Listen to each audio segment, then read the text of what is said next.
Hello, welcome along to a podcast style interview broadcasted on my YouTube channel. Today, I have the pleasure of interviewing a lady who goes by the name of Rachel Lees. And she's sitting in the back waiting for me to do a bit of introduction. And I'm not really good at introductions today because I've been streaming on the internet for 7 hours. And now it's time to have a serious interview about a really personal story that Rachel is prepared to share with us. And we do have a common interest. We're both excommunicated from a religion, a high controlled group, but we're in different religions. So it will be quite an interesting interview and I'm looking forward to it. So I'd like to welcome Rachel onto my stage, as they say. And so you're a New Zealander? Hi, Danny. Yes, I am a New Zealander. It's a good thing to be, isn't it? I'm going to make us look good on stage. You watch this. Let's see if I can put a border around us. So we got, yep. And now I'll try to click the right button to make it look like that we are. Oh, where's that right button gone? It's gone. Oh, there it is. Oh, look at that. Can you see that? We look like we're in frames. We're actually sitting here on a live meeting.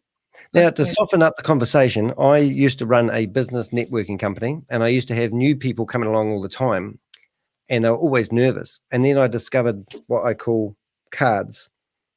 And on these cards, they have a question on the back. And what I do is I shuffle the cards and I pick out 6 random cards and I just ask them. And if you don't want to answer the question, you can just point it back at me and I'll answer it. Okay. But well, let's see. Okay, so the first question, just to get you going, is what would you most regret not having done by the end of your life? Oh, it's a good question. I think the one thing I would most regret is not publishing my books. Like I've always wanted to be a writer, and I know I've got children's books out there, but all right. And you have had some published already? Only self-published. Right. Yeah. I met a guy by the name of Patrick Snow, and he lived in Hawaii. And I met him, and he said, "Oh, you're pretty awesome. I want you to come along to my event." And everyone else was paying to learn how to self-publish their books, and I got to go along free for a day. Right. And it was really cool. But it was actually quite an interesting task to actually do. Yeah. That's cool. Yeah, so children's books, and you've got a few children yourself, so you've been experienced on how to get them to sleep at night. Are those sort of books? No, my first children's book it's A Day on Granddad's Boat. It's just straight out of my childhood, the story, actually. It's just about my granddad and the dogs that we had and the boat that we used to go on in the Marlborough Sounds, where I grew up in that area.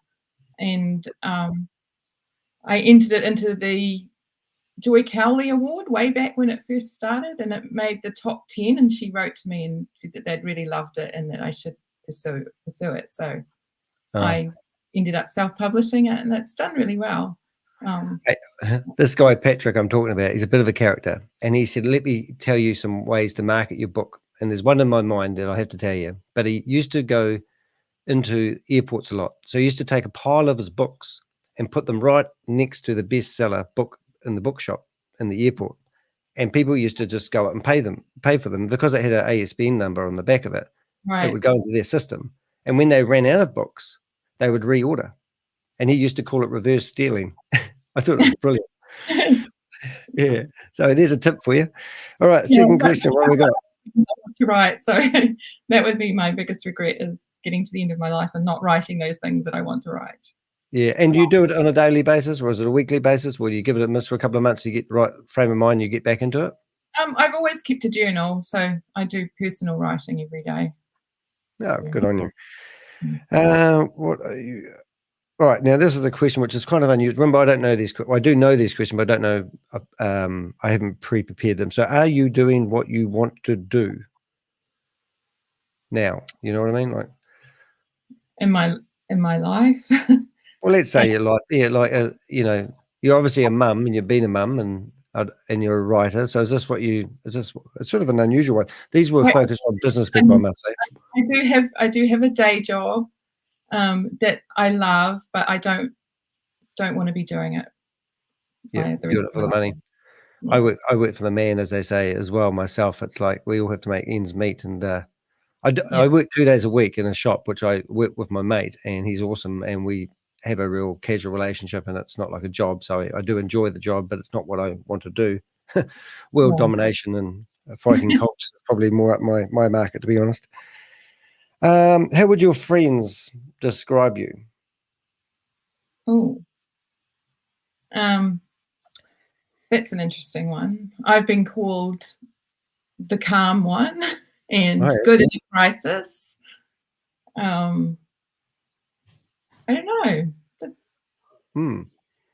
I can tell you now from my experience after being in a cult, coming out of it, finding good, true, honest friends was a real mission. And that's one of the things I've got lots of friends now, but it took a long time to learn how to get new friends. So that's to me, that would be a wee bit tricky in a way, because I'm an introverted extrovert. So people think I'm outgoing because I'm out here doing all this sort of stuff. Yeah. But the honest truth is I normally sit in the corner of the room quiet and don't want to be disturbed if I have my way. I'm a recovering shy girl. Recovering what? Shy girl. I was very, very shy as a child. Yeah. Yeah. Oh, good on you. Well, you're not now. You're out there. Look at you on the YouTube thing. Oh, that's a business question. We'll forget that one. We've got 3 more, and I'll have to get another one. Unless you want to answer a business question. Okay, this is quite funny. What was the worst gift you've ever received?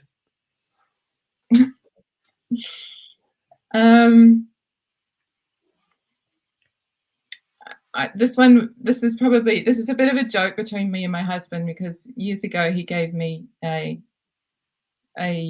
ceramic pot thing for storing coffee in. Oh yeah. I was really not very thrilled about it, but at the same time, I gave him a dictionary, which he wasn't very thrilled about either, because men are so hard to buy for, right? And I had no idea what to buy him. No, I love ChatGPT at the moment. If you're ever looking to buy a present for somebody, tell them how old they are, what they do, and they give you a whole lot of suggestions. And I think, because I'm that guy that doesn't really want anything. And in fact, did you used to celebrate birthdays? Yes. Yeah. Yeah, we didn't. So I don't even get joyful now when I have a birthday. So if somebody buy me a present, it just doesn't, I don't like surprises probably. Yeah. So, I don't know. This one's quite an easy one. I think what might be, what are your hobbies? Writing, obviously. I love walking. Like, I've been doing a lot of walking and just being out in nature. Right. That's what I love about living here in the Bay of Plenty, is the beach is so close, and we can just go there, in 10 minutes. And but also, I was thinking about this question yesterday, actually, because when I was a child, we used to do a lot of sailing in the Marlborough Sounds, and then as a teenager, we learned how to sail, and that's something I'm looking forward to getting back into this summer. There's a thing here in Tauranga called Women on Water, and you can go and learn to sail. Oh, okay. Yeah, I'm gonna. What are those small yachts called that you see all the kids learn on? They're just tiny, like they just have one person on them. They're wee tiny boats, but they're in the wee. Yeah, what are they called? Gosh, my son did it for years too. K something or another. There's Peak Class, but that's the next one up. I'm trying to think I just can't think. It's gone from my head. Yeah, we're Littleton. They had the GP race. That was brilliant. My partner went and took a whole lot of photos and all that. It was absolutely amazing for Littleton. But they had the seals. Was it the seals? The fur seals come in, and they had to postpone it on the Sunday or something. Yeah, but that's always a pain. Yeah. Okay, a foodie one. What was the most unusual thing you've ever eaten? This one always horrifies me, and I've asked this question. I never know whether to tell this story, because here we go. It horrifies people, but when I was a teenager, before I got into the cult, I did do some missions work overseas. Yes. YWAM, which is Youth with a Mission, which is a Christian evangelical group. And we did some outreach work in Indonesia, and we were way up top of Sulawesi, which is one of the islands, in a little village. It's getting worse. I can imagine that. Should I tell you?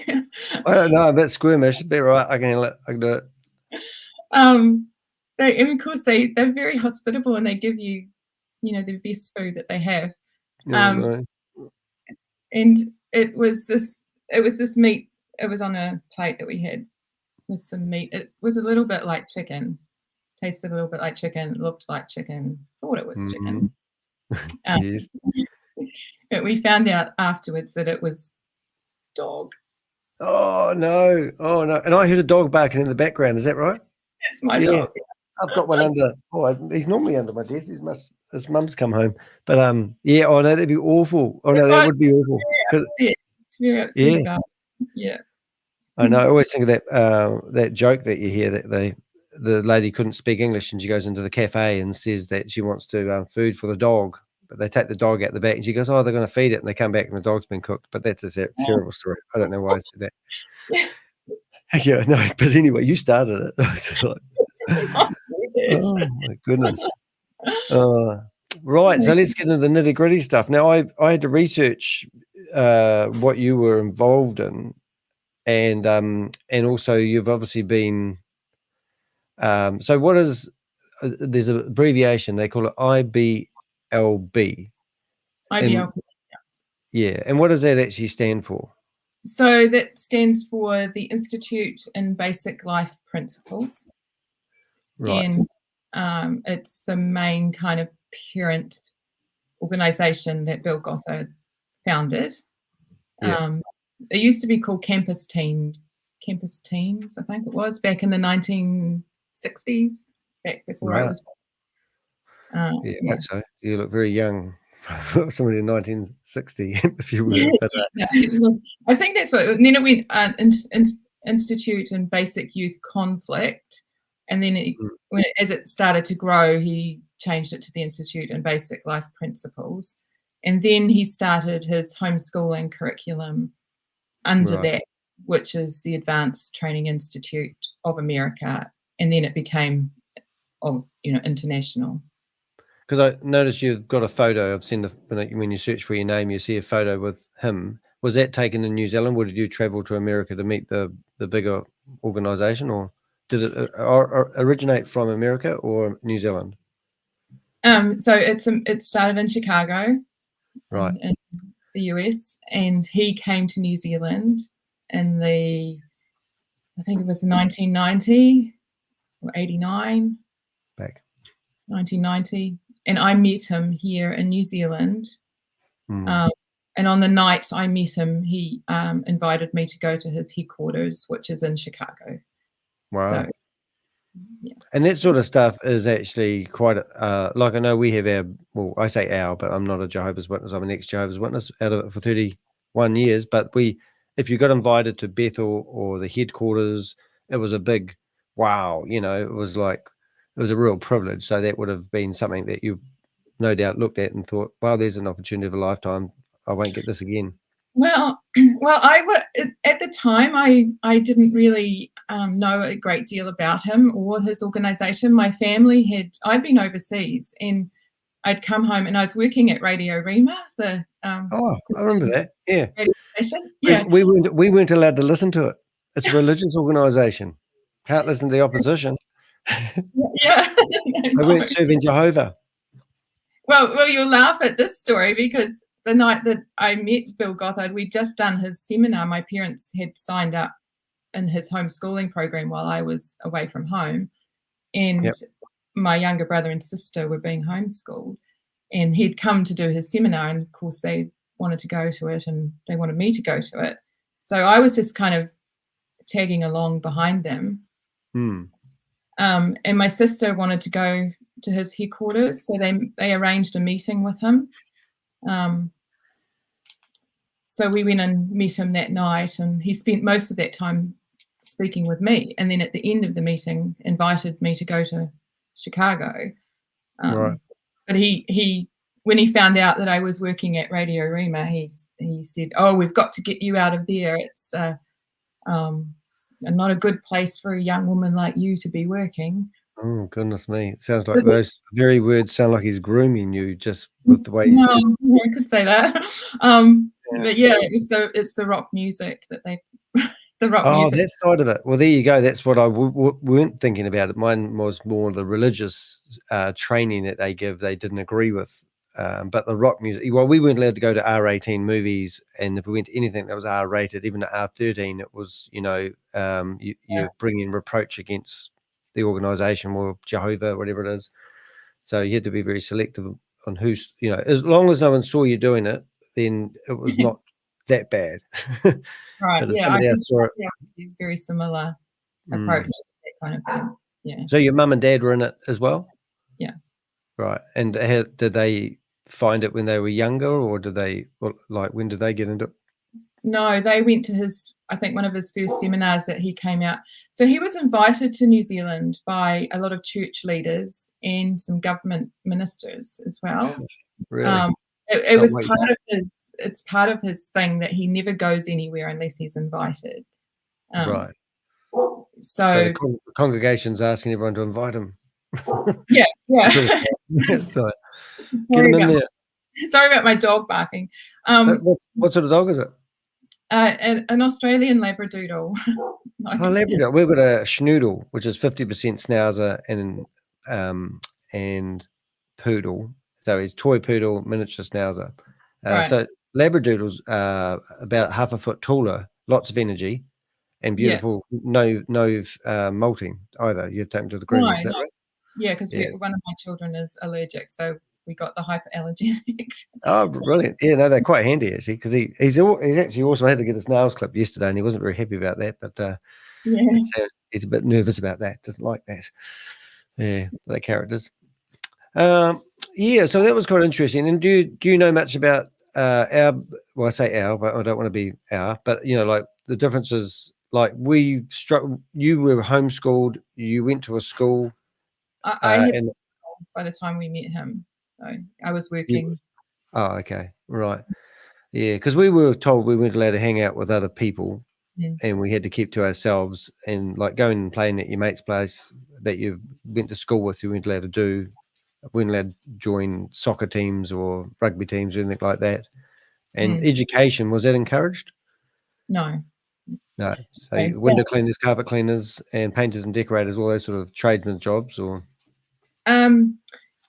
Well, first of all, women weren't allowed to really work outside the home unless it was teaching or midwife or something like those sort of traditional careers that women had. Right.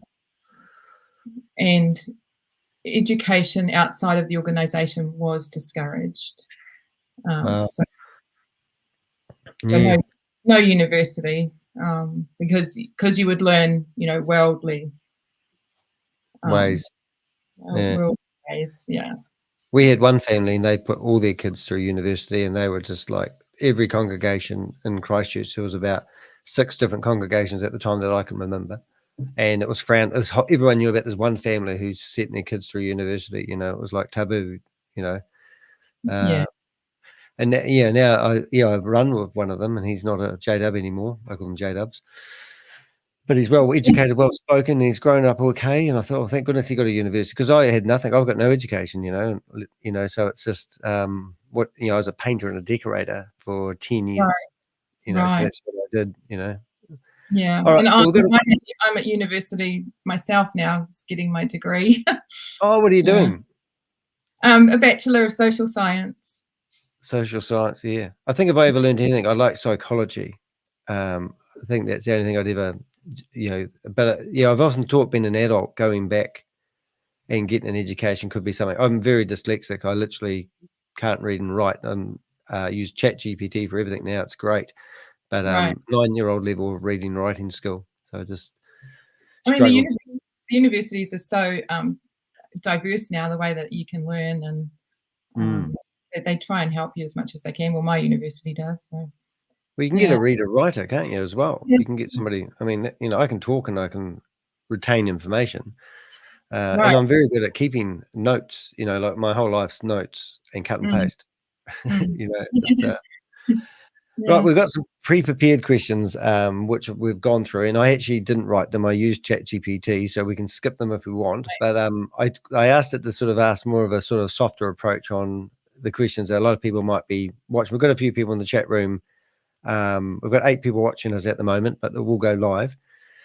Well, it's going live after it's gone. But I just thought if we just go through these and it will generate a conversation, and it might be interesting for people to listen to. But let's see, what's one surprising thing about your life now, and that the old you would have never imagined you being able to do? Like, you walked away from the... Oh, did you get kicked out? Would you walk away? I know you had the court case thing, and I don't know if you want to mention that, but how did you get away from the...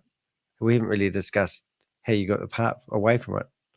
No, it was a very gradual process for me.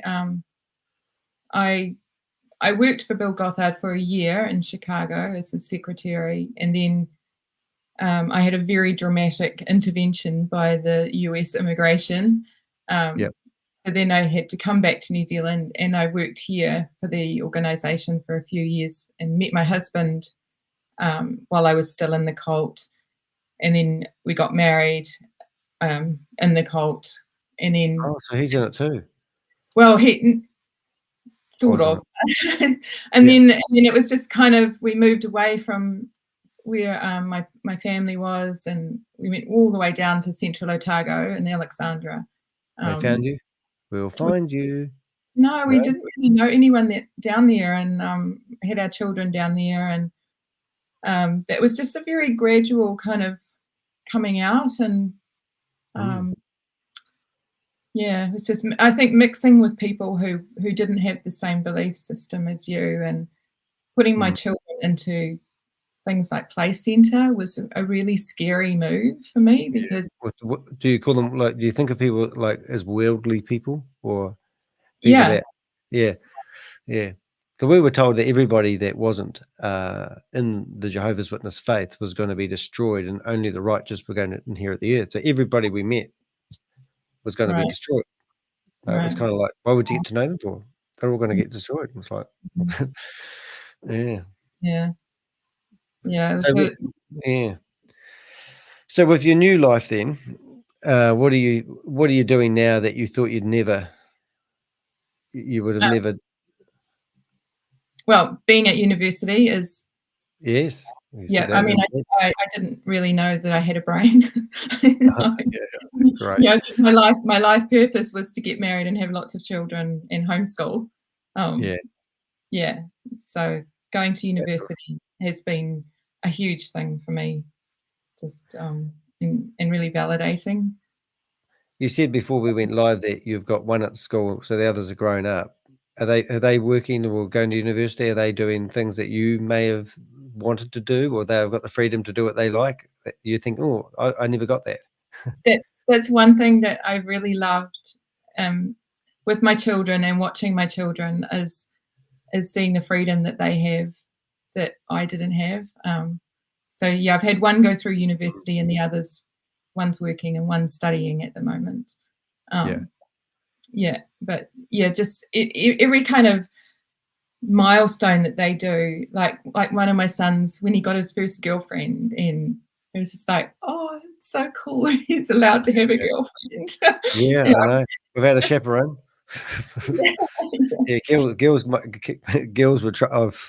me in a lot of trouble, but it's just so hard in the religion for what they expect someone to do, and how they think that it was like having a spring that was compressed and then all of a sudden let go, and it's like it's out of control, and it's like, well, you weren't allowed to even talk about it, or it was just, and we didn't know how to handle urges or anything, it was just like, and I was brought up in a one-parent family, mum, and so it was just even worse. So I think the first time I discovered alcohol, for example, I don't know if you were allowed to drink, I got drunk, and then they said, oh, you're drunk and disorderly, and I said, this stuff just got better the more I drank of it. I've got a story to tell you about the first time I had a drink. Oh, right. Yeah. So you didn't drink in the religion at all? Not at all. No. Even before my parents got into the IBLP cult, they were teetotalers. So I had grown up without alcohol, and no alcohol. at all. Wow. Wow. Okay, You tell me won't your story. I do wanna well, hear you it. won't believe how old I was when I had my first drink. Wasn't that Well, long ago. yeah, funny enough, it's probably something I could relate to, like most things when you're talking about this sort of stuff, but okay, I would actually say I'm guessing that you were older than younger, Yeah. like 30 or something like that, or Yeah. I yeah. I was I was about 45. Oh my goodness. Oh my goodness. Oh, and you made up for lost time? Because I I I have. Yeah, I sure have. yeah, no, I like it now. You know, like, we were allowed to drink, but we weren't allowed to drink, and everything was done in moderation, Right. and that was the real big, trick, really. Yeah. Uh, Well, yeah. the night my husband and I we went out for dinner, we were in Hawke's Bay, Yep. and, we were going to have a nice dinner, and we had decided, "Okay, this is the night we're gonna have our first drink." Um, and we get to the restaurant, and they came out, they met us at the door with these little shot glasses of a cocktail. It was Oh, bonus now, but not like then. Yeah, yeah, yeah. really, and it was like I was absolutely hooked straight away. Yeah, yeah. Right. Yeah. Oh, Yeah. that would Was have been scary. that I your first can't imagine waiting that long. That would be, okay. So what's your favorite drink now then? Like, do you drink spirits or do you drink, wine? I prefer I do prefer the spirits, like a gin and tonic is probably Oh, yeah. Yeah. probably No, my that's pretty good. favorite. Yeah. Yeah. No, that's cool. No, I'm a bourbon, lime, and dry, and I drink Woodford's Reserve, and it's ginger ale, and yeah, but I do enjoy it. About yeah, sort of red wine is probably my way to go. But I do like a good Marlborough Sav. That's my yeah, favorite. Yeah. yeah, and you eat with food. I mean, you're missing out on half of all the good stuff. You know, you go out for a good meal and have a nice glass of wine to wash it down with. It's pretty Yeah. awesome. Yeah, Yeah. but And no, all the and all the wineries and the like the that you can go to as well. Like we were at Waiheke Island in the summer last year, and it's just like yeah, it's so much fun. Yeah. And all yeah, the beautiful food yeah. Now I don't know why. I mean, I always think that Jesus was the one. Didn't he turn water into wine? So I always thought, do they? I'm sorry, I don't know. I haven't asked you, but do you believe in the Bible? Like, is that part of their beliefs? yes, yeah, the Bible Yep. is the foundation of IBLP and ATI. Right. Yeah. What's something in here? Somebody sent me messages. And what about the other one I was thinking of? Drinking. The believing the Bible. Like, what type of Bible is it? Like the King James. We used to be the King James. Is what version of the Bible were you guys taught to memorize? Big James. Oh, it was. Really Wonder the why they King. picked that Bible, because that was the modern translation of the Bible. I suppose that was all the rave in the 60s, so to speak. Yeah. But, I well, think that, I we were told that it was the one true Bible, the one true translation. yeah. Um, and if you questioned, like, is this, this is such old language, can't we have something new? Like, well, it's easy to learn that way. It's poetic, and I mean, Mm. I think the Jehovah's Witnesses actually, I'm not sure of this statement, but I think they've actually come out with their own version of the Bible now. oh, So they've okay. rewritten it, I don't know, their way. And can you remember scriptures and all that? Well, do you have a belief now? Do you still follow the Bible? I I I still have a faith in Yeah. Jesus, but I don't go to church, and I'm not part of Christianity. So, Right. Do you have a favorite scripture that you remember? The one that you got drummed into, like Matthew 24:14. Do you know what that one is? no. That's the Lord. I think it's the Lord's Prayer. Don't quote me on that. Oh, And the okay. I'm not good on references. I did win a yeah. Bible quiz once. Ooh, look at you. Smarty pants. I remember the biggest debated scripture with other faiths when we used to knock on the doors was, I think, John 1:1, and it was the Trinity belief. So they used to have God, the Son, and the Holy Spirit, and people used to think they were one entity. And Jehovah's Witnesses believe that they're not one entity; they're three separate individuals. But you used to use John 1:1. I think it was, in the beginning, God was the Word, and the Word was with God. And people used to say, well, how can he be with God and with himself? So he's a different entity. And then the other translations would read it slightly different. And then you'd get another Bible out and they'd read it different. It was like, oh my goodness, we just spent 4 hours talking about one scripture in the Mm, Bible to get nowhere. But Did they Yeah. have any, like, did you, I'm just thinking out loud here, how did you grow the organization other than being married in the religion? Did you preach like we did, or what did you do to spread the word? So what did I do personally? Probably not much. I think by the time I got back from the US, I was a little bit disillusioned with things, and I worked for my dad. So my parents became the director. My dad was the director in New Zealand for Oh the my ministry. goodness, you're in real deep. So you're the secretary in America for a Yeah. year, Scholars of Immigration, thrown back here, and then you come back and your dad. So you were like the head of the church, so to speak, in a way, your family. Well, in New Zealand we were. Yeah. Yeah. Yeah. Wow. Well, that's Um, crazy. Do you yeah. think about it every day? Yeah, I do. Yeah, me too. Yeah. It's It's a crazy, isn't it's it? a lifetime of recovery, I think. I don't think it'll ever go away. No, I feel very much the same. I mean, I don't think I'm screwed up, but other people say I am, so I don't know. But I just don't know. It just affects you, like I say, I think we were talking before we went about how you go into the supermarket and you bump into other people, and it's like, oh, you don't know whether they're in or out, and they don't know whether you're out or in. So you just go past each other, not talking to people that you grew up with Yeah. and you spend a lot of time with. Mm. Mm. I think Okay. the big thing for me um, is that it's sort of drummed into you. Well, it was drummed into us when we were in the organization that if you step out from under your authority, so you've got Gothard up here, then you've got your church and your father. You know, as children, you're well under, way down the pecking order. Yeah. So any kind of decision or life decision that you make, it has to go through your father or your husband or some sort of male figure in your life. And so if you make a decision about life that doesn't involve that and something goes wrong, you have to live with that consequences because you didn't do it through the proper channels. You didn't go to your authority and get permission to do that or get their blessing, so to speak. Wow. You wouldn't get So away with that today, you wouldn't think, would you? But yeah, I know exactly what you're talking about there. yeah, so if I still struggle with that sometimes if things go wrong in my life. Is what have I done wrong? What, is Mm, God unhappy with me? What am I? And did you wear head coverings? No, we didn't. Oh, you're safe there, because you can always see the brethrens, can't you? I don't know if you've found this, but I'm not far from the motorway, and the most bolshiest drivers, people movers, and they're always the brethrens. And they seem to drive at 115 k's instead of the 100, which is the speed limit. And I go, I bet they're brethrens. And you get up to them at the lights, it's the brethrens again. They're just shocking drivers. How do people move?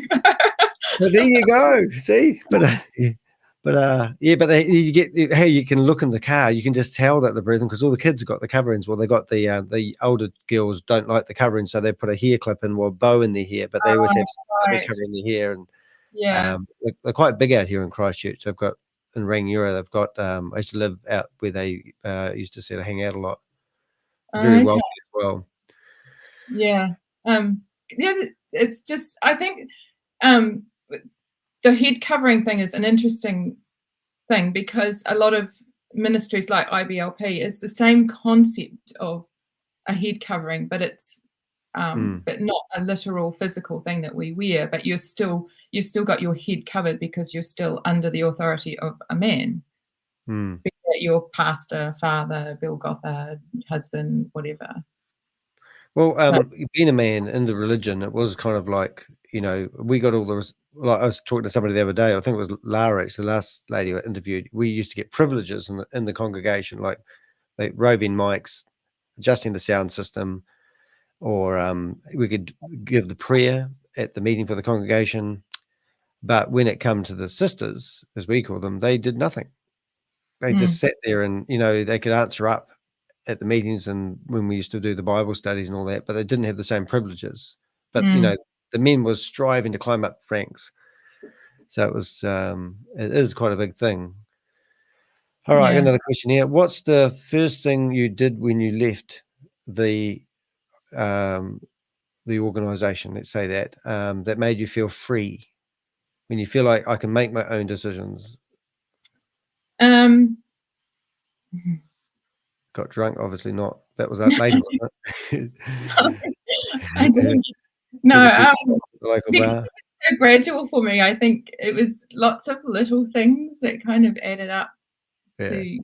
to big things. But I think putting my children into school was Yeah.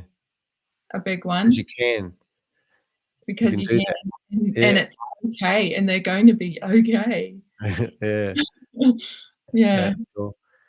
All right, here's Yeah. another one for you. As an ex-Jehovah's Witness, I've got a few quirky stories about door knocking. You didn't do that, but do you have any humorous memorable moments from your time? So, like, I'll tell you my story, but we used to knock on people's doors, and I remember being a young fella who's never been with a woman, very rarely seen one naked, and here I am at this door, and this lady walks down the flight of stairs to answer the back door, and she's just got out of the shower, and she's wrapping a towel around herself, glass door, and she opens the wrong door, and then suddenly realizes we could see her wrapping her towel around herself, and I'm sitting there going, oh, but I just remember that was terrible. Another time somebody knocked on the door, slammed the door in our face so hard that it broke all the glass, and then Oh, we helped pick it up for them. But that's what happens if you knock on doors. But do you have some, like sometimes it wasn't all bad because we had no, lots of friends and all that, but yeah, yeah. what's your story? So I do have one funny story that was funny for me, but one of the big things with Gothard when we were traveling is we stayed in a lot of hotels, and he would always insist that we unplug the TV and turn it to the wall, so All that right. we weren't being tempted to watch television. And it was also a testimony to the house cleaning staff as well, that we Oh, were right. godly people because we didn't watch television. Anyway, I was staying with him. I traveled with him to Dallas, Texas one time, and we were staying in this multi-level hotel, which for a girl from New Zealand back in the 90s, it was like, wow, it's a 17-floor hotel. Yeah. Yeah. But I must have been unwell that week, and I was confined to my room most of the days that we were there in Dallas, and he was off doing a seminar. And so I didn't unplug the TV, and I left it plugged in, and I ended up watching quite a bit of it while I was Yeah. in my hotel room. But Wow, what a rebel. when I came to write and publish my memoir online, I think I forgot that there had been a rule, and I put it into my memoir online, and I just got hassled so much about that. People were picking out that little bit. What was she doing watching a TV in a hotel? We weren't allowed to do that. No. That's okay. And when you traveled, did you have your, I mean, I don't know if I should say this, but you weren't traveling with him, you had your own room and you Yeah. were taking notes and all that, like it wasn't like I I don't know usually what, was traveling with somebody else. oh right. Yeah. Yeah. Another Oh, that's girl. good then. Phew. Didn't want to ask, but I thought I'd throw it in there anyway. Oh, that's cool. Oh, well, watching TV, yeah, just some things that people take from, like a lot of people listening will probably think, oh, that's so silly. But I can actually empathize with and also the TV would be the way to the world, and you're shunning the world. So turning the TV around would be, not having those evil worldly influences pointing at you, sort of style. I presume that would be some of the thinking behind it. Yeah, definitely. Yeah. Yeah, we watched TV all right, that was okay. But Jehovah's Witnesses weren't too bad because we could drink a little bit as long as you didn't get drunk, which I think was pointless. TV wasn't a problem, but the movies probably were, but only if you went to R-rated ones. But, and it would be double standards too. We'd find a lot of people, like, was anybody watching TV? Was the whole organisation, Oh, you weren't supposed to watch it. You had to sign when you joined up, you had to sign a contract kind of thing that you would get rid of your TV as a wow. family. Yeah. Wow. And yeah, and did they have lots of families joining it, like in your time? Yes, it was. So I was in the 90s, Right. in the 90s and the 2000s. It was his glory days, really. It was just It was huge. And what do you think appealed people to join? What was, I don't know if that's the right word, but what was the motivation for families to join? So I think Gothard started it out of the 60s kind of revolutions, where there was a lot of upheaval socially, and I think a lot of Christian families were looking for ways that they could protect their children from some of these influences during the social revolution, and I think he really tapped into that niche of I've got the answers. If you follow this and do it this way, your children won't rebel. They're not going to go off and have get into drugs or get pregnant. I can give you the answer to give you perfect children that will change the world. So you driving you with, we can keep your kids, bring out the perfect family, so to speak, in our boundaries, and you'll be a good parent. So and he presented it in such a way that it was quite appealing, and it sucked a lot of people in. I mean, it was in mainstream Christianity, or mainstream churches here in New Zealand had him coming out and speaking in their churches, and he knew government ministers here as well. He was friendly with, and so it was just it had a way of presenting it that made it sound really good, and that it was going to be life-changing in a good way.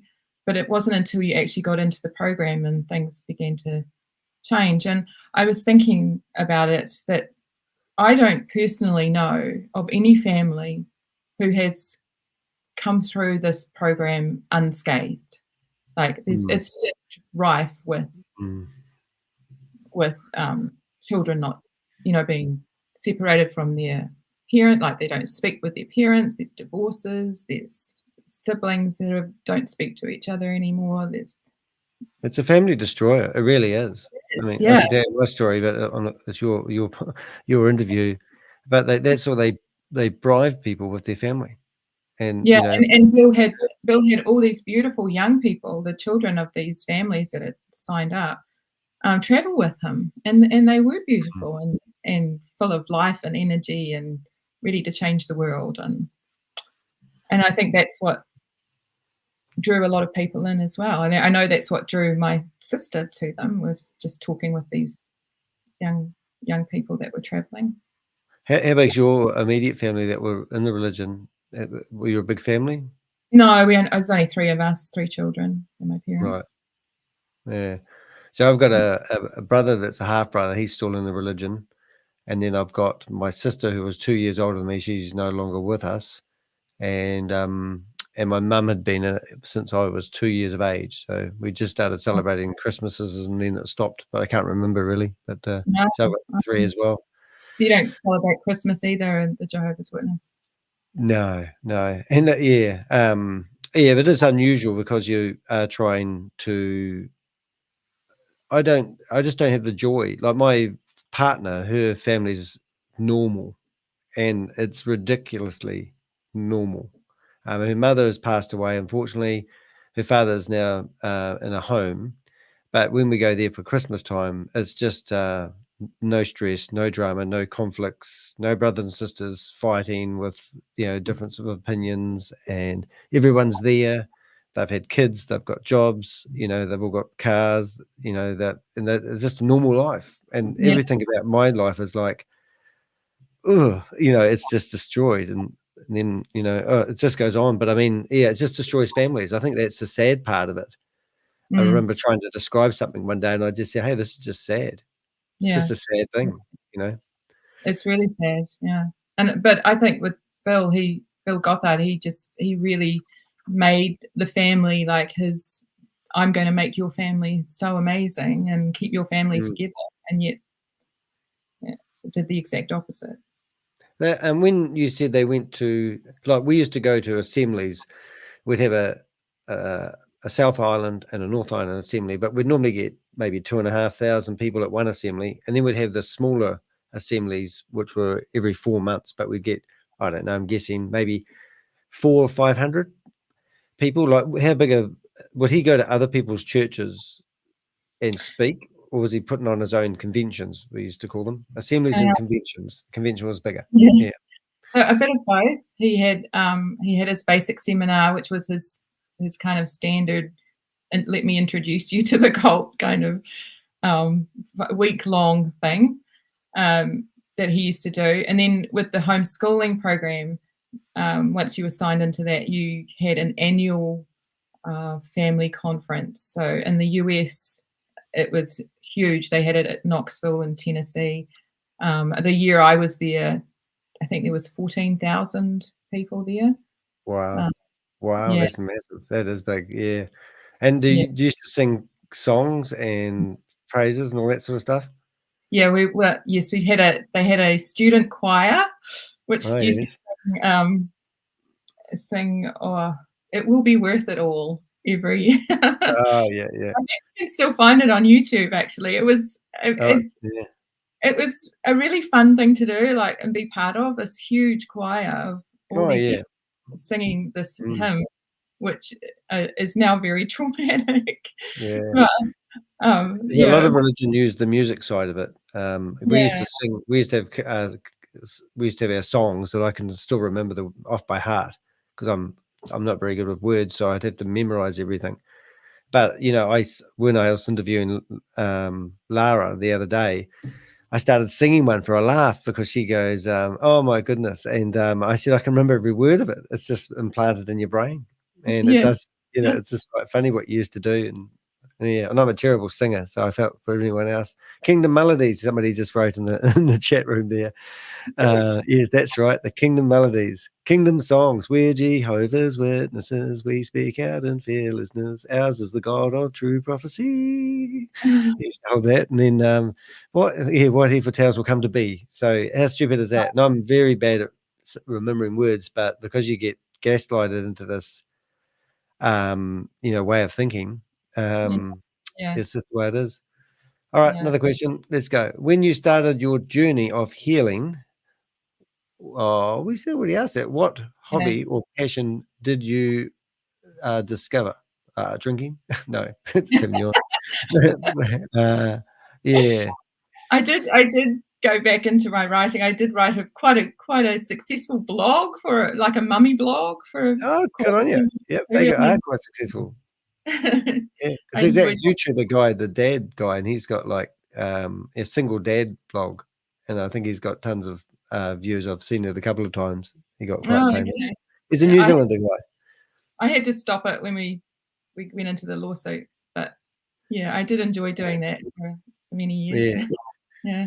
Yeah, I'm a YouTuber. I don't know if you know that, but somebody was trying to sue me last year um, in the New Zealand High Court, as they do, and they failed. But I had to stop doing some of my videos because they said that they are watching everything you do, and if you put yourself, they'll use it. And it's like, oh no! And that's the worst thing about the whole accusation was the fact I had to stop for a while. Yeah, I know, it's Yeah, horrible. We had to lock down our Facebook and everything. yeah. Yeah. Yeah, they reckon we'll be watched as this thing goes on. So it's going to be interesting. But I think probably my question to you would be, why do you want to speak out? Like you're obviously going to DECULT. This is why we're doing this interview. DECULT is a conference that's held in Christchurch. It's coming up next month, and I've volunteered to interview a few people that are going along. What I've actually got, I did have another question here somewhere because I was writing them down before.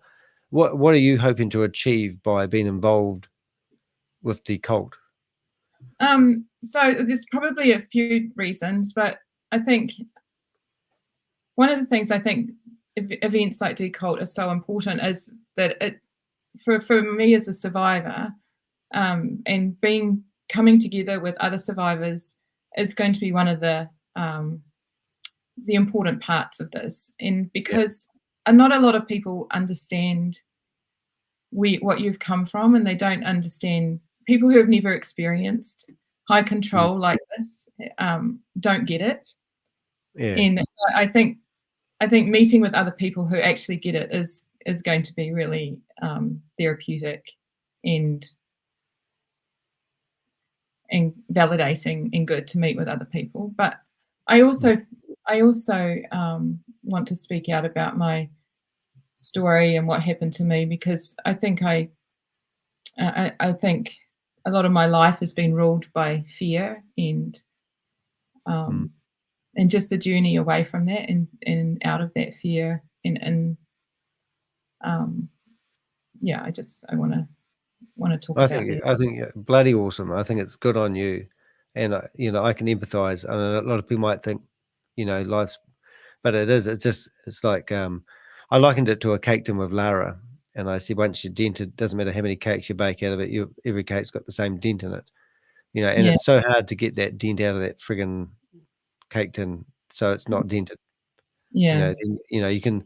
So I my personal thing is I think I enjoy talking about it, and I like being transparent. I like people knowing my story, and I don't even tell my full story because I go to a level where I tell somebody, "Oh, this happened," and they go, "Ooh," and then if they're not like, if they're interested, I don't bother going on. But if they want to know more, I go to another level, and then and it's just like and then it's all connected, and it's just a horrific thing to go through, and getting on with life. I mean, like I said at the start, finding friends Yeah. and knowing how to build friendships is quite hard work. And we don't go to, like, you went to kindy, right? I guarantee you met some other families there. You drop them Yeah. off, pick them up, and then all of a sudden you go out for a drink with them, or you have dinner with them, or there's a ATM that you've got to go to, and then you meeting other families. But you wouldn't have done that probably if you did all the homeschooling.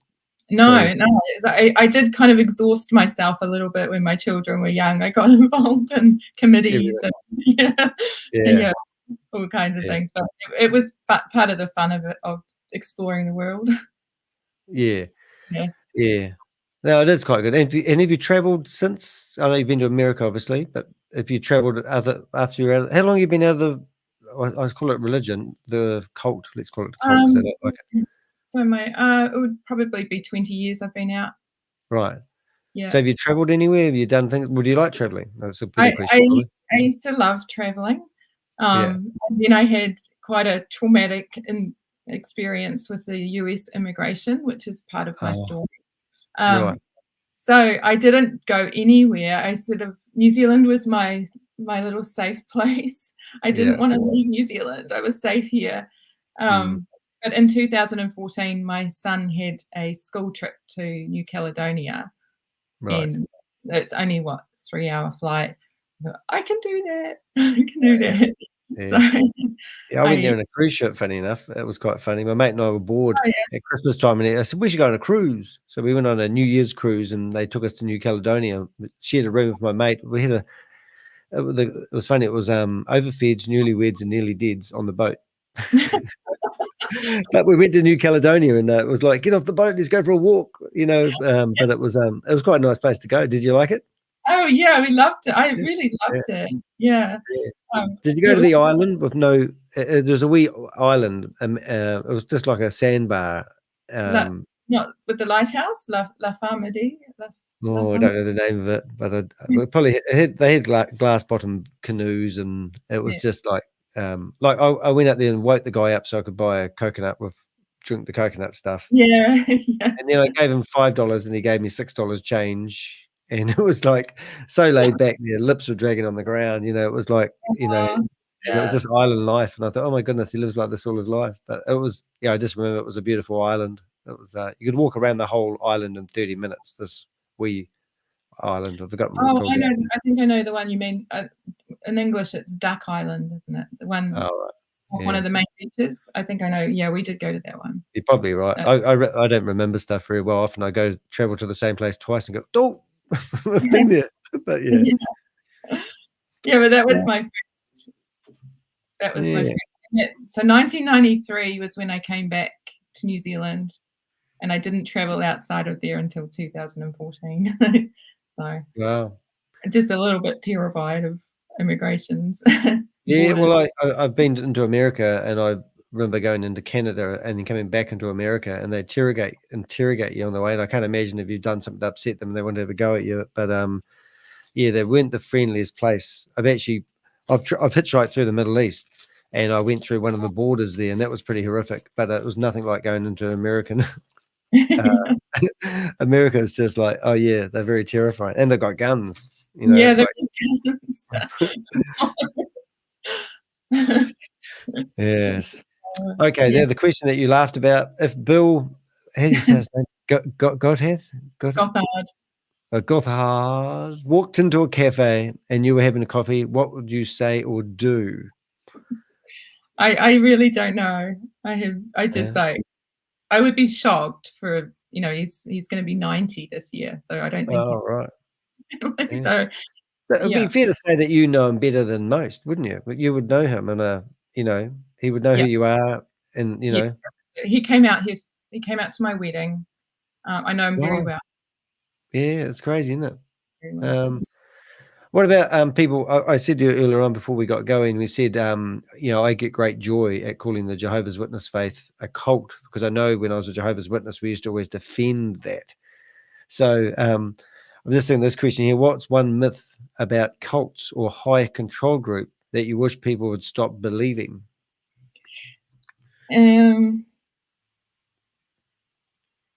I mean, I agree with you what you were saying about cults too, because and we a lot of us survivors call IBLP a cult now, but Mm. the supporters of Gothard defend that vehemently on their website that they've got, and they've got a whole article on why we're not a cult, which Oh, doesn't stack up. It doesn't stack up on an academic level at all. But anyway, I think one of the myths about cults is that um, people who get involved in cults, I think it's around who gets involved in a cult, because often you just you get drawn into it unawares. Like a lot of, like, you grew up in it, and mm. my family were involved in it, and you don't actually realize that it's a cult, do you, until you're out of it. Yeah. Um, and, Well, and no. there's a stereotype around what a cult looks like and how you get recruited, but sometimes it's not.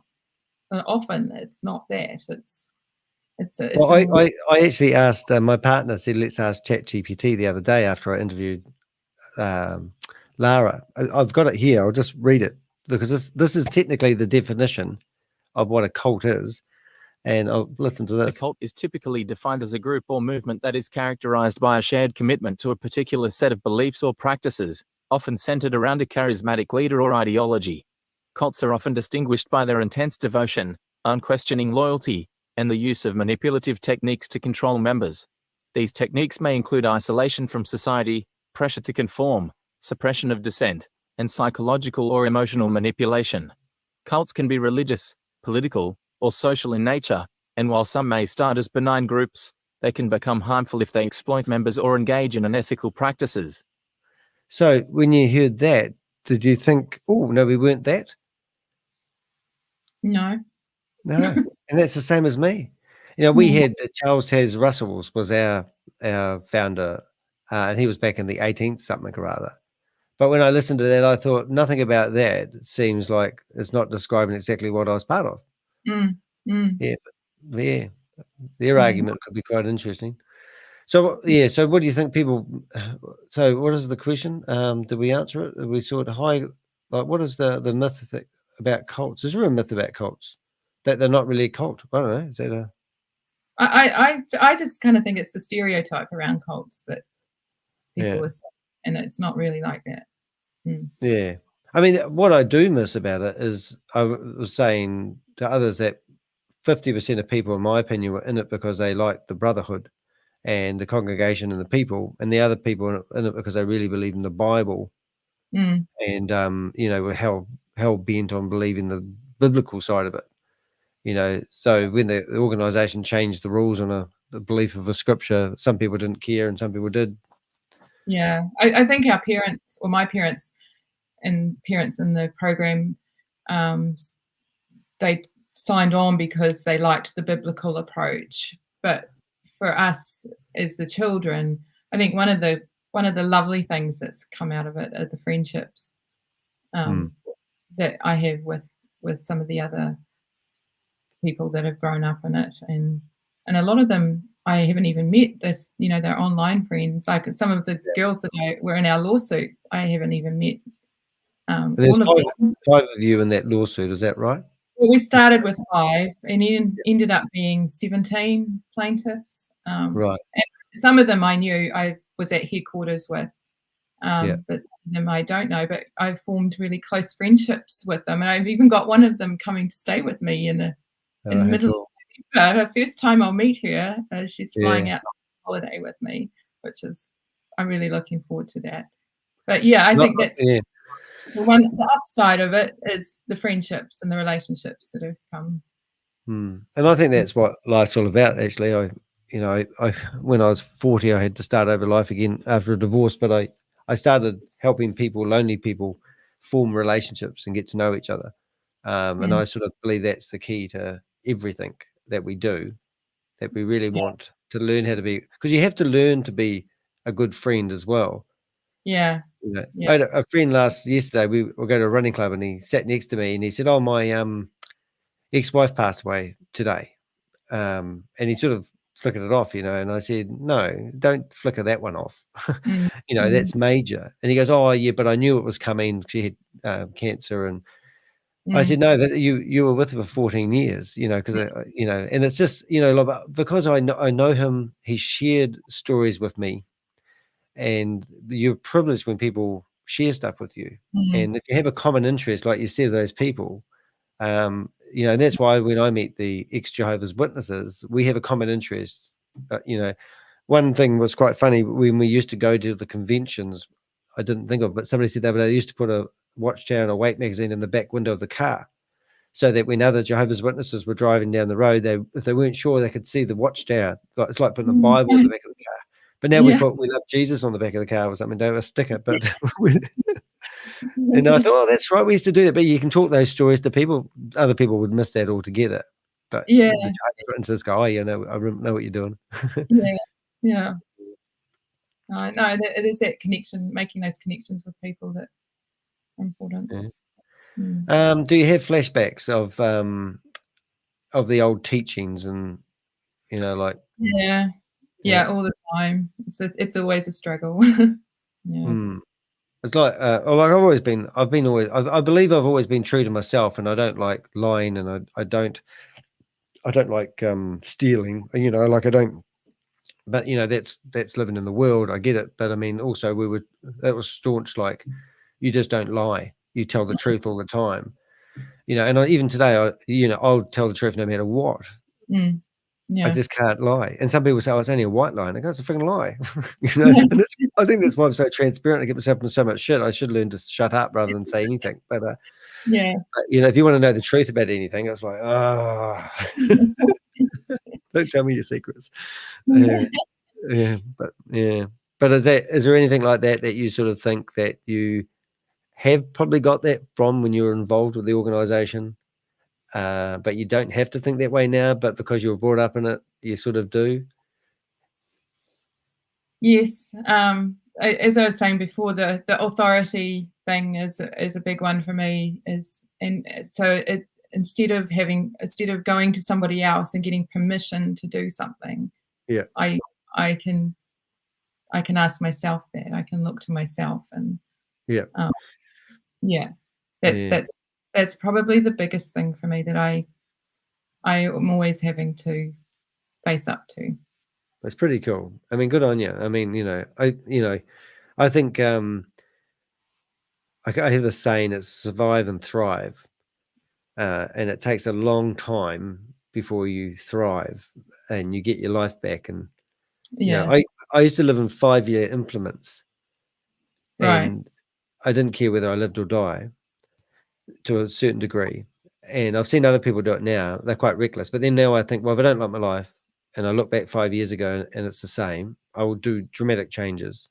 And it's only in the last, probably 10, 15 years where I've actually decided to plan life a little bit more, and plan the future, because I didn't, we were taught not to buy a house. We were taught not to save for our retirement. Do you have that dream? I don't know. I'm just taking it for granted that were you going to live on a paradise earth? Was that the same deal? Was it what? Sorry? So what was going to happen to the world? Were the wicked people going to be done away with and the righteous inherit the earth? Were you going to heaven or were you going to hell? Pretty much the same pretty much the same narrative. Yeah, that's right. It's like, oh my God, yeah. And it's like, okay. Did you Yeah. have like angels in heaven? Like, Yeah. and was Satan around the world? Like, Yeah, it was all that. we must have had a point of difference. And a different cover, different Yeah, movie. and you did believe in a God, Jesus is God's Son, and the Holy Spirit, or did you believe in the Trinity, that they're all one, or? Yes, all of that. In IBLP, it basically comes out of the Christian church. So Right. So you believe in the Trinity. You know what that is? yeah, I know So what that we is. didn't believe the Trinity. That was the difference. Right. I say we, but I'm not part of it. Oh, well, that's interesting. Oh, good on you. Well, that's interesting. Yeah, it'd be quite cool. It's quite funny actually talk, because other religions don't talk. I'm going to be interviewing two brethrens, Okay, that'll be interesting. and one of the other ladies is still a parish and still preaching. So, and I used to be part of Toastmasters, and I got on really well with a minister who used to go there and practice his speaking, and he's the most not kindest person ever, but I still look at him as the minister. Yeah. I tell him, I say, you freak me out, man.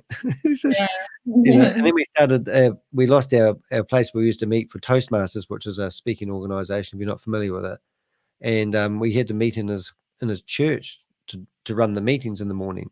And I walked in there and I said, I'm going to get struck by lightning as I'm looking around. But it was just, it was interesting. But, religion, like his religion it is biblical based, but it's so much laid back to our religion. Ours was so staunch that you couldn't be free to make a decision, and, if you want, like, I'll just use smoking as an example. If you smoked, you're out.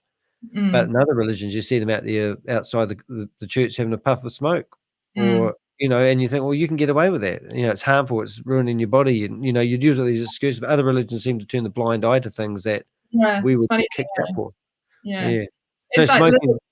little cults coming out of big cults, and That's right. Okay, what's your proudest moment after leaving? Actually, I'm having a guess, but I won't say what I think it is. But your proudest moment after leaving what's your proudest moment? I did think about this. My proudest moment? Actually, I could be wrong, but I have an idea that it might be something. I probably got a few. I think the biggest, proudest moment would be going public with my story. Yeah. Because I had kept this secret for so long and prided myself on being a loyal friend and a loyal person. And I just, when I found out, when I had fully, awakened to what had happened to me and happened to some other women, I was just like, I have to speak up. I can't not speak up. So my proudest moment was making that decision to go public with my story. But yeah. And good on you for doing that, because I can't imagine what that's like, and making that is like stepping over the line. It took me about a year to kind of muster up the courage. And then I contacted this website, that Recovering Grace, that was set up for survivors. And I contacted them under an anonymous name. And right. It took me a long time to kind of come out with it. But yeah, that was probably one of my proudest moments personally. And then the other would be signing up for university as well. Good. I thought it might have been the court case, and I haven't researched much about your court case, but I think that was all part of coming out anyway. Was that right? Yeah, that was all part of that going public. And yeah. And good on you. I really mean that, because I get tired of people. Like, I don't even know what I do for a day job, but I bust scammers, and they steal thousands of dollars from people.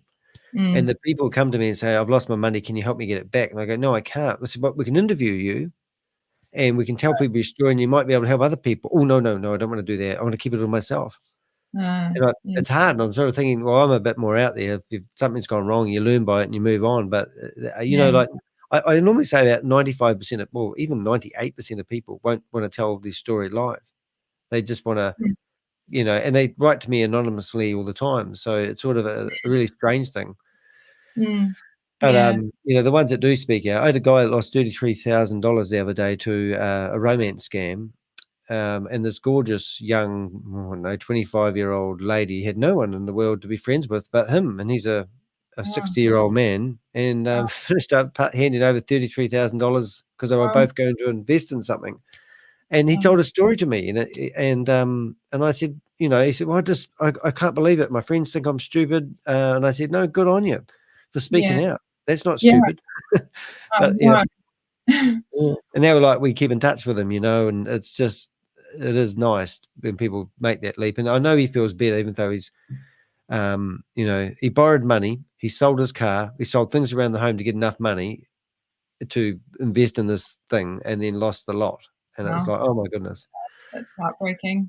I mean, cults are really just big scams anyway, aren't they? That's why I fight that battle, because it's weird, because they are very similar. They promise people things that will never eventuate. When you stand up to them and say this isn't right, they kick you out of their communities.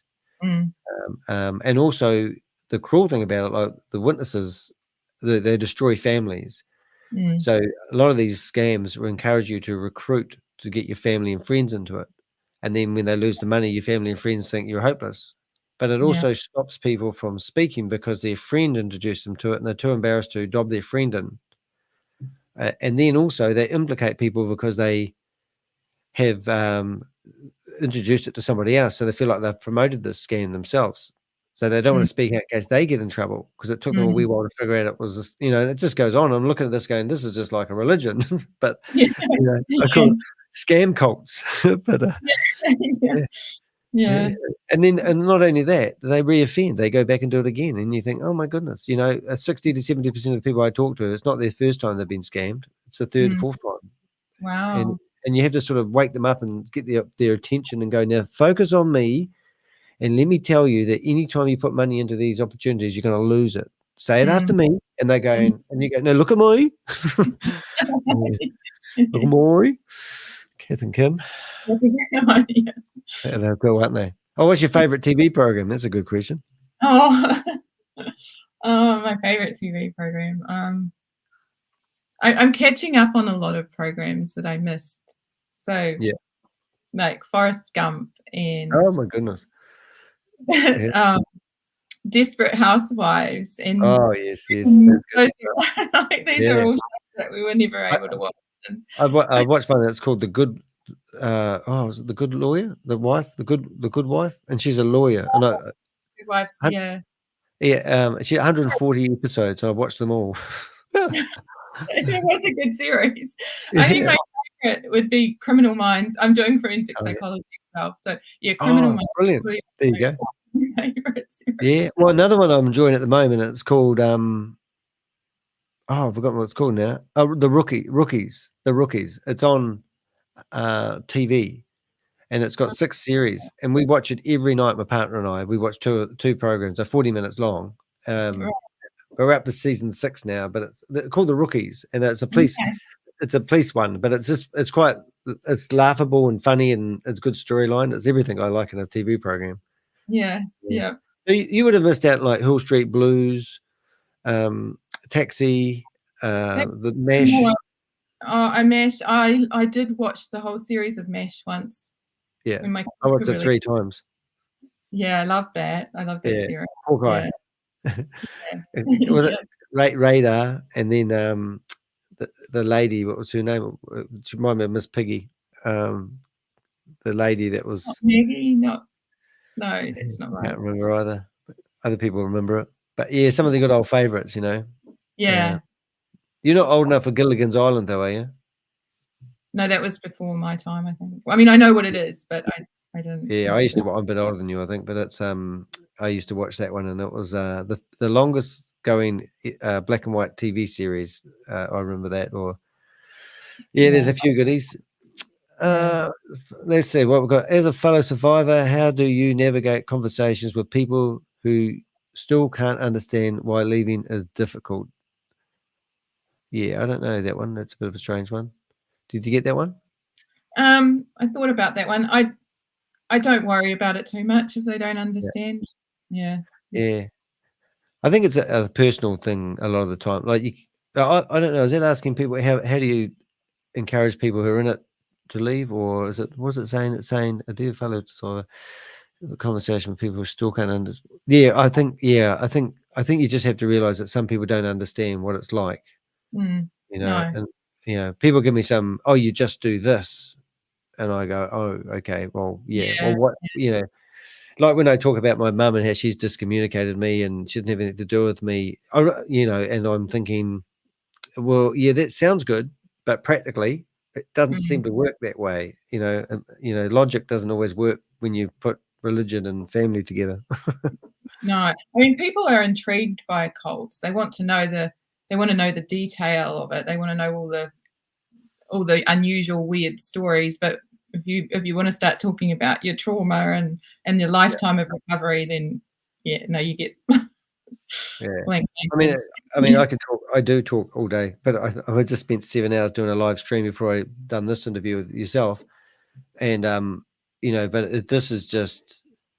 There's just layers and layers of people and things and situations, and every action has a reaction. Always comes to mind when I start discussing these things, and and it's just like, oh, if I tell this story, I've got to explain that story. And it just goes back, and oh, you did this. Why did you do that? And I go, well, that would happen because that happened, and I knew that person, and they did this. And I just saw them, and they don't do this anymore. So it's like, oh, sometimes I just think it's easier just to shut up and keep your story to yourself, unless you meet people who've been through it. That's why I really, sorry.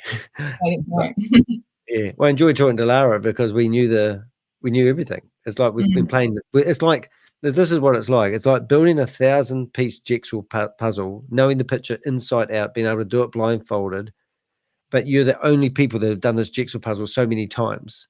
So when you meet somebody else and they go, oh, I know how to do a jigsaw puzzle, and this one's a bit different, but we've done this jigsaw puzzle a few times. We know how it all works, and we know the picture. So we've got a common interest, and we can talk about different parts. Remember building the bridge part, and it was the lights were out, and I couldn't find. Oh yeah, I know what you mean. If you could give your younger self a piece of advice before now, this is quite good. I think this could help. If you could give your younger self a bit of advice before entering, I know you brought up in the religion with your family, a bit hard probably. What would it be? So, no, don't. No. I know.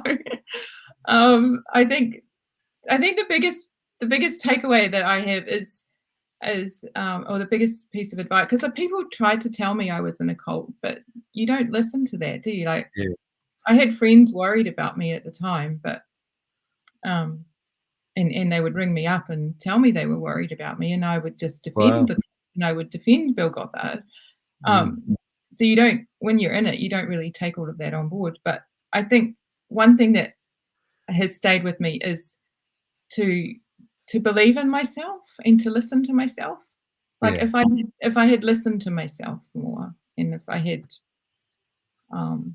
believed in myself more, then maybe I wouldn't have found myself in that position. I don't know, but it is interesting because I used to think I knew something that other people didn't, and they didn't understand.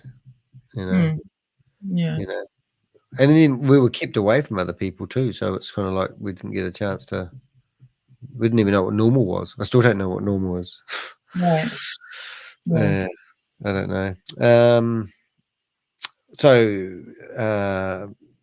So do you suffer with anxiety from it all, or how do you unwind, de-stress? Like, it's a heavy topic to discuss. I can feel exhausted sometimes. I don't know how do you deal with it after you think, oh my God, like flashbacks trigger things that trigger you off, or I will probably go for a walk and put my music on. And listen to some heavy rock. I was going to say, do you listen to heavy rock? Was it classical, but Beethoven the Fifth? No, some Bach. Know him. Some heavy metal thrash music, or or some rap music by Eminem when he's having a bad day. Music, that's pretty cool. I don't know what I do. I don't sleep very well. That's something that I could do better, I suppose, if I did. But I'm a worry guts. My mum was, and I am now, and I just think of. I actually, if I was going to have I've got a meeting coming up tonight in an hour and a half, 2.5 hours, and I will have every answer in my head rehearsed. And if they go that road, I'm going to ask that question. If they go this road, I've got, and I've built the whole mind map in my head, and it's so stressful. Yeah. So I don't unwind very well, and then I've got to get myself focused. And a friend of mine did. He's an architect, and he's a pretty serious fella, and he builds caves. He says, "Well, really, that's interesting." And he does Tai Chi, and I said, "Oh, tell me about that." And he says, "Oh, because you deflect the negative energy." And so often, I'm feeling negative. I think, "Oh, I quite like the concept of that." But trying different little wee things that maybe could have it. Like we were told to stay away from anything like yoga because of not yoga, but maybe anything that had like Chinese origins, or because it was pagan. So thinking of I like the philosophy of using Tai Chi. Like I love karma. I always say to people, karma's a bitch and it will catch up with a lot of people. But I don't believe anything now. But I like karma. I think because I like what it stands for. Yeah.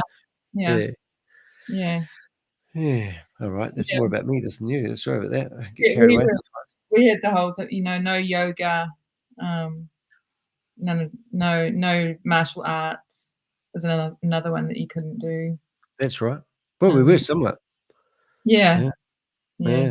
Similar. Yeah, just trying to think of I still don't like scary movies. Seances, ghosts, all those sort of things they still freak me out, to be honest. Like I don't believe in. I can't say I don't believe in, but I don't care. Would be about the idea of get involved with satanic worship. That kind of freaks me out still. I still believe in these evil forces out there. And theoretically, the way I live the biblical side of it now, I don't know why the other side of it bothers me more. But I feel like they've got more power, maybe more desperate. Maybe that's something that I'm still hanging on to. But don't invite me to a seance. I probably won't turn up. Okay. I know you eat dog and all, but come on. Now scared grooming. Is that something that was not what we removed, was it? Sacred Grooming that was the name. That was the title of my online memoir. Right. Yeah. And that was when you were writing the blog quite furiously. That's our dog now. Pixel! Pixel! Come here! Pix! Come here! I get to see him. Come here! Come here! So tell me about that. So that was my that was what I wrote to be published publicly when I first came out with my story in 2014.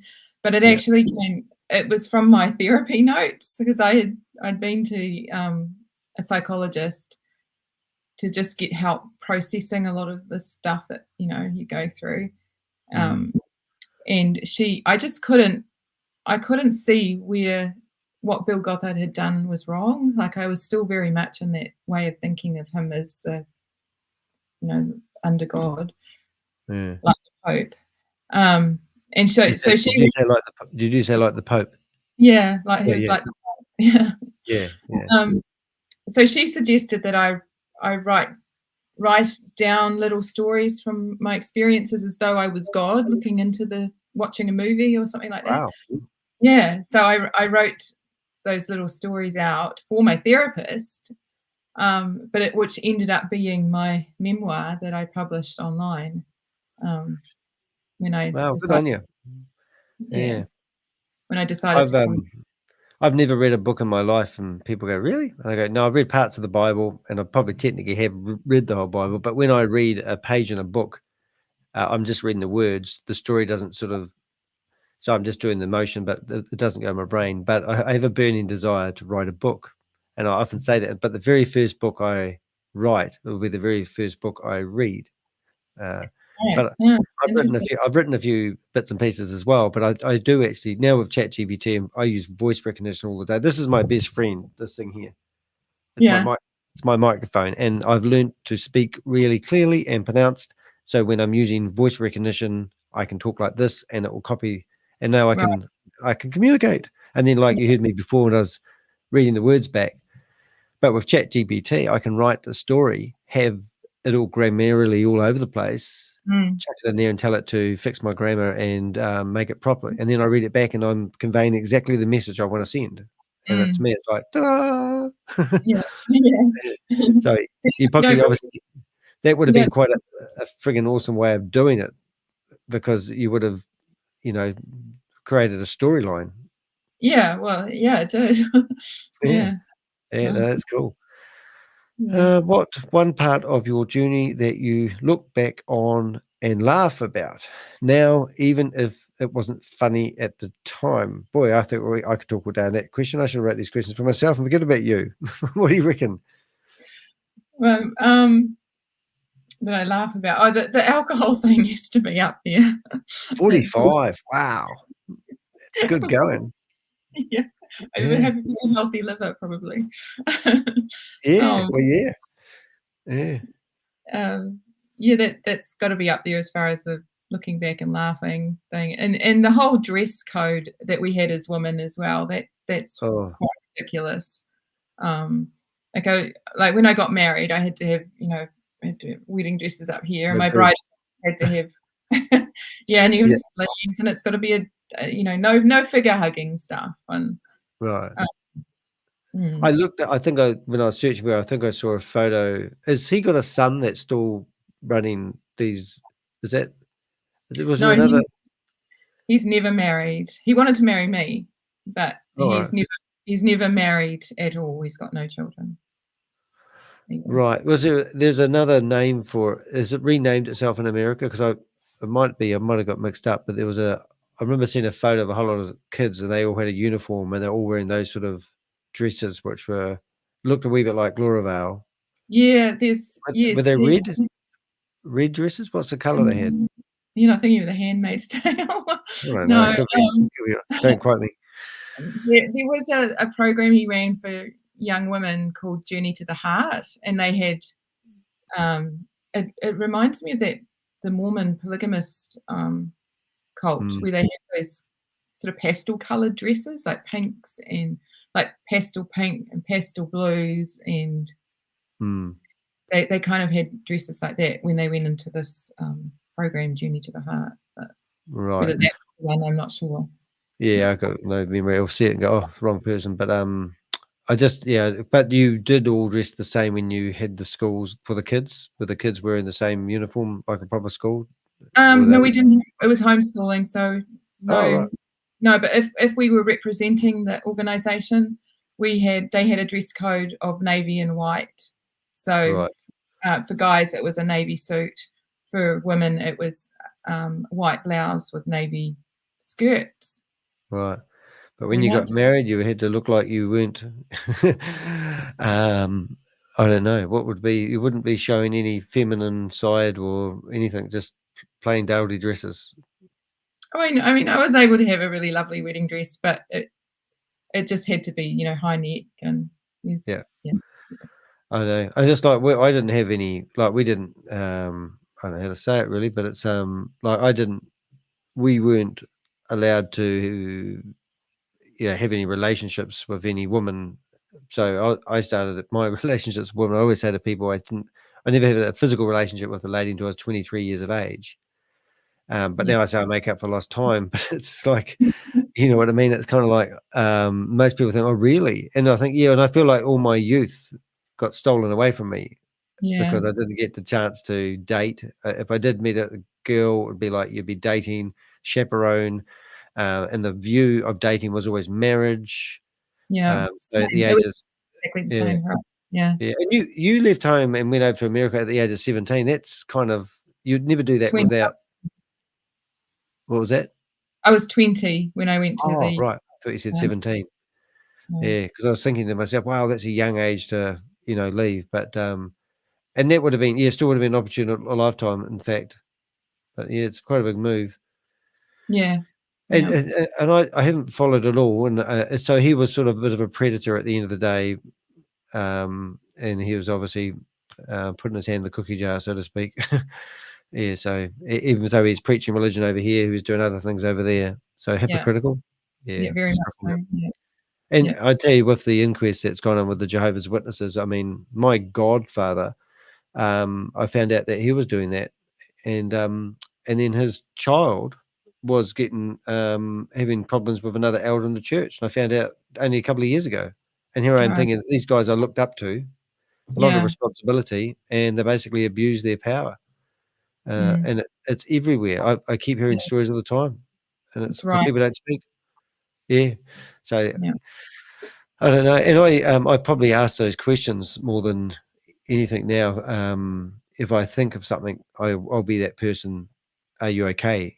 You know, and if I see something that doesn't look right, I'm a lot more intuitive these days. I think we all are. I'm not sure if we all are, but I think as we've got older and live in today's world, we don't assume. We'll look out. We'll, you know, we'll keep an eye on people, and you can sort of tell now, you know, if Yeah. someone's not You happy can. or. But Yeah. your life experience and something like this too makes you a little bit more empathetic and a little bit more kind of your radar's up for that kind of thing too, isn't it? Yeah. It's like, Yeah. it's, I'm a scam spotter. You know, Right. everyone says, people go, "Oh, you just call everything a scam," and I go, "I certainly do." And so it's as guilty till proven innocent, and that's the Yeah. sort of Yeah. objective way I look at it now. It's like, okay, Yeah. and you get signs straight away. There's always a sign, and I think you miss it. And I had something the other day, and I just couldn't believe. I forgot what it was. It was major, and I didn't pick up on it.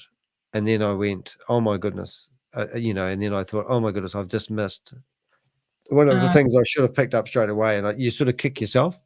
Yeah. And and I forgot what it was. I just thought, "Oh my goodness, I just totally missed that," you know. So it's pretty awful. Mm. Okay, so if you had to sum up your post life in 3 words, what would that be? It Did you was write it really down? it was a hard one to think about in 3 words because I don't want to use, freedom. I don't want to use Yeah, all yeah, those yeah. words. So it is hard, and that's the great part about it. Yeah. I think I came up with 2 words. Can I have 2? Yeah, yeah. They're not swear words, are they? No. Yeah. Okay, you get 2. Choices. That's This is yeah. that's that's one Yeah. Yeah, I that think I you yeah, having. that's one word, choices. Yeah, I You appreciate having choice in my life. yeah, being able to make your own decisions. Yeah, and it's Yeah, not always, like, is it good? Is it bad? Am I gonna get into trouble? I yeah. can. Yeah. It is funny, isn't it? I've never I think it's nice for you and I to have a chat because we're both been brought up in different cults. I can see some streaming as there's more extreme stuff in some areas and maybe not in others. You know, like we could drink, we could watch TV.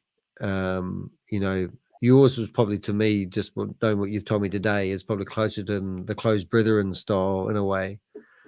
You know, I think they might be worse, but you know, Yeah. they're like. I remember working for one of them, not working for them, but I had something to do with the Verkirks. And he was a staunch businessman. And we're actually doing a Bible study with one of his employers. Eventually, she freaked out and said, "I can't do it anymore because if he finds out, I'll be, I'll lose my job." Oh. And I said, "Well, he sounds like a real hard man." She said, "Well, what he told us was religion is one thing and business is another." And I always remember those words. And that's I think they were just brethren. I don't know if they were closed or open. And I can't remember the difference. But I always think that's where. Like, how do they financially support themselves? Did you tithe or did you donate or were they rich or? They were very wealthy, and it was a very expensive program to be enrolled in. It was a sacrifice for my family to pay the annual subscription. Really? Yeah, and then you've Wow. got all the materials that you have to buy on top of that as well. Unreal. Never knew that. That's But interesting. but people would also, because I worked for him, as a secretary for you, people would send him like 20 grand, 40 grand. I Wow. often would open the mail and there'd be a check for $20,000 in the mail. And he'd be off to the casino, would he? He's got his own casino with a. We did live very well. We stayed in really luxurious hotels. We flew when we had to. We had vans, fitted out for our own purpose. He had a huge property in Chicago, in Overbrook, which was one of the more affluent areas in Chicago. And I know a program that I want to know if you've watched. I'll just hit is it called The Eye? It's on Netflix. Is it called The Eye? Hey, honey, can you hear me? Oh, she's got her headphones on. I don't know that. Yeah, no, it says, I would ask her, I've got to send her a message. She's in the next room.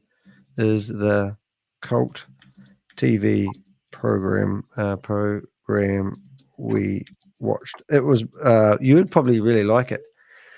But it was on Netflix. I'm pretty sure it was called The Eye. I heard her phone go ding, but she's got headphones on because I talk too much. And she, can you hear it? We talk every now and again. But it was quite cool because it was an organization that had money, and then they spent too much money on their new hill and nearly went bankrupt. But they were one of them was a murderer. They were sleeping with each other and having affairs, and and it was just like, oh my goodness, this is just like the religion trying to make out they're all nice and pure and glossy. I'm pretty sure it was called The Eye. They had a logo of an eye, but it was on Netflix. I think anyone that's been in a cult should watch it because it was kind of like, oh yeah, I can see how that could happen. It was a bit dramatized for TV, but everything they did was just ridiculous, really. I'll have to look that one up. Yeah, so I think we've done pretty cool. Is there anything that you want to share? I know now you're coming to Christchurch and you're going to be a speaker at the DECULT. Yes. Yeah. The Path. You remember this? The Path. It's called The Path TV series. The Path is an American drama television series created by, I can't say her name because I can't read it. I'm going to stick it in the chat room, but I reckon everybody should watch it. And it's a TV. I'll look it up and see. Yeah, I'll send it to you as a message. I think that will work if I put it in the chat room. Everyone's going to see that. Yeah, so so you're going to be a speaker on the Saturday? What day are you speaking? Saturday, yeah, I think about 1:30, I think. Right. So for the listeners who are listening to this video, if you want to go to the DECULT conference, the website address is decult.net. And basically there's speakers coming from all around the world. And it's a great opportunity to listen. It's got to be broadcast live. You're going to hear more stories like this. I'm sure you'll tell different stories than you have today. But the whole purpose of the DECULT conference is to create awareness around high control groups and the effects. I actually say the detrimental effects they've had on people and families. And how to survive and thrive is really the message. And there's going to be a lot of health professionals there as well, which was one of my main concerns when I was going to be involved in it, is that I didn't want to open up a can of worms. I've had a couple of times in my life when all of a sudden you realize what you've been through, and I can just like that turn into a mess, because it just comes back and thinks, oh my goodness, and I push things out of my head all day long. And I know that you're doing the same sort of deal. You have flashbacks of friends that you used to have and you think, oh, that's right, they're still in it. Yeah. Or that joyful experience that triggers you when you go somewhere like, I'll just use getting an ice cream. And, oh, they were at the top. We went there and, oh, that was with such and such. Or we don't see them anymore. Yeah. Because I think to me, the community part of the religion was massive. And I just had to walk away from everything. And, that was just the door slammed shut, the iron door slammed shut, and then you have to start over everything. Yeah, I think you have to. I think you have to do that at some point just to find yourself again. Yeah, and I think it was quite good. I mean, I did enjoy it. I've actually said I'm the king of starting over. There's been 3 times in my life so far that I have started over, and I think I've mastered the art now.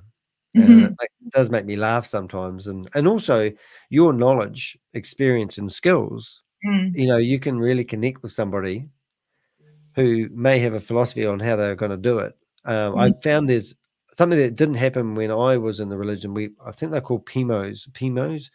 I'm not saying it right, so don't quote me on that, but they're emotionally in, but physically out. And that means they don't have the courage to take the leap to get out of the organization, but they don't Right. want it. So they're just Right. drifting in life. Yeah. And I think It's sad, actually, isn't it? yeah. Well, thank you very much, Rachel. You're awesome. I'm really proud of you and what I know about you. And I think we need more people speaking out. So I'm looking forward to hearing what you've got to say at the conference. Well, thank you. I really enjoyed talking to you this afternoon too. So thank you for that. That's right. Well, we'll say goodbye to our guests. And if you want to like and subscribe and share this video, if you're watching it on one of the 8 platforms that we have recorded, this was recorded live, and I think we've done a reasonable job. We might finish in prayer. Would you like to close in prayer, Rachel? Just kidding. You have to wear a head covering though, if you don't mind, because I'm the. But yeah, that's what it was like, isn't it? I don't know how to finish this. We could just sing a song, and then we'll just close in prayer, and we'll ask Brother Shepherd from the Nomad congregation to close in prayer. That's all right. All right, we'll see you guys later. Bye bye. All right. Bye bye.